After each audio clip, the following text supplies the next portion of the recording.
welcome to Historical Headlines. I'm Pearl, and today we will be speaking with the brave, courageous and influential Major General Frederick Galligan, also known as Black Jack, from World War I and II. Hello, so I'm back from the desk and now in interviewing studio, and any minute now Frederick will be joining us.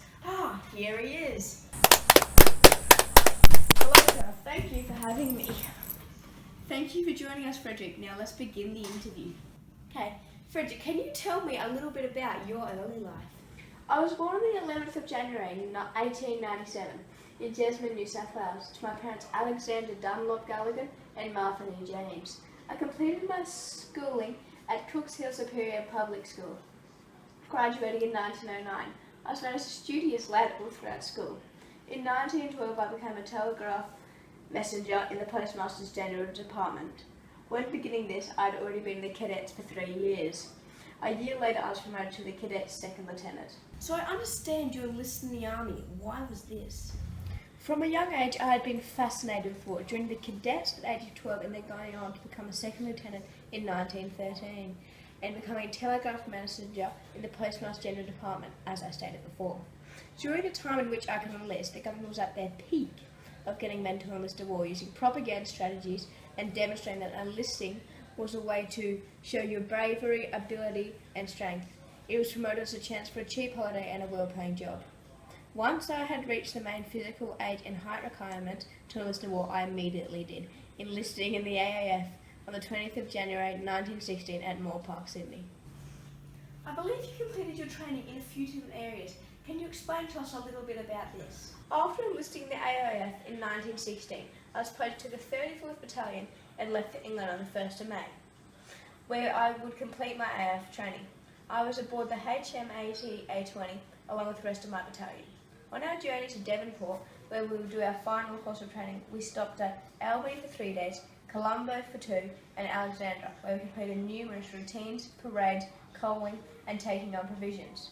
Once reaching Devonport, we demonstrated route marching, trench digging, bomb practice, musketry, and general camp routines. Once we had completed this stage, we would then move to the 25th camp, where I completed my training with a 6-day battle practice and field work in the trenches along with the other members of the 34th Battalion. Okay, so what was your role in World War I? Once completing my training in Devonport with the 34th Battalion, I was commanded to serve as a private and we began our journey to France. On the 16th of November 1916, I was appointed as surgeon for my battalion to fight in World War I. A few days after being appointed, we arrived in France and I led my battalion into the Great War. Around 7 months after we had begun fighting, I suffered a severe gunshot to my right shoulder and another to my left a year later. These wounds caused me to be invalid back home to Sydney on the 21st of January 1919. Can you tell me a little bit about what you did once returning home from World War I? Once returning home from World War I got married to Vera Dawson in 1919 at age 22. Sadly though, my marriage did not last and I was remarried in 1969. At war I was serving as a militaire, and in 1919 I had been promoted as a lieutenant. Around 12 years later I then became the lieutenant colonel for my unit. During the time that I spent at home I volunteered in numerous public service operations before joining the Attorney General's office in 1936. I recognise you also fought in World War II. What did you contribute to this war? I rejoined the AAF and I was commanded to the second officer in the 2nd and 30th Battalion. In 1942, I led my battalion to a successful ambush on the Japanese, and then a few months later I became a prisoner of war after Singapore surrendered and I was interned to Shanghai. In August 1942, I became a commander of the AAF prisoners, and then 2 years later, in March, I became deputy commander of all Allied prisoners in Malala. I was released from the Shanghai prison in August 1945, and I later returned to Sydney to be transferred to the Retired Listed Honorary Brigade. I understand you work for public service units once returning home from World War II. Can you tell me a little bit about this? Once returning home from World War II, before beginning my work with the public service unit, I went on an Australian military mission to Germany as the Honorary Major General for 1948 to 49. I was also involved in helping displaced persons immigrate to Australia. In 1959, I retired from public service units and began serving as the Honorary Secretary of the Royal Hume Society of New South Wales until 1970. After retiring, I was knighted for my public services and in 1969, as I said earlier, remarried. I believe you were known as Blackjack around camp. Why was this? Yes, I was known as Blackjack around my battalion. This is due to my appearance of complexion, dark hair and brown eyes.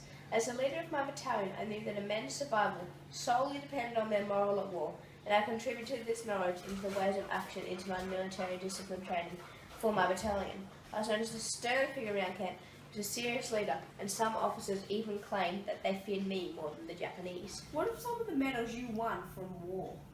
During my time in which I was serving for Australia in war between 1914 and 1946, I received 12 military medals, and these consisted of the Distinguished Service Order, Most Excellent Order of the British Empire, Imperial Service Order, British War Medal from 1914 to 1918, Allied Victory Medal also from 1914 to 1918, the 1939 to 1945 Star, the Pacific Star, the Australian Service Medal for World War II, also from 1939 to 1945, King George the Silver Jubilee Medal from 1935, Elizabeth II's Coronation 1953 Medal, British Efficiency Decoration 1930 and British War Medal from 1939 and 1945.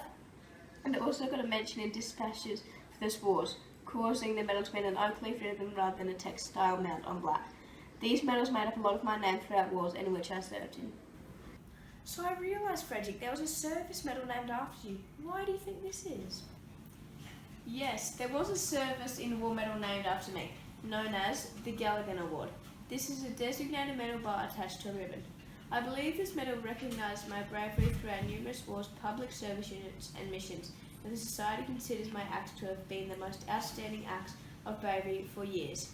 My appearance in being the Honorary Secretary of the Royal Humane Society of New South Wales from 1959 and onwards, I believe really influenced a service medal recognising and being named after me. Okay, so thank you, Frederick, for your time and inciting us about your amazing and interesting life. Okay, so join us next time on Hysterical Headlines.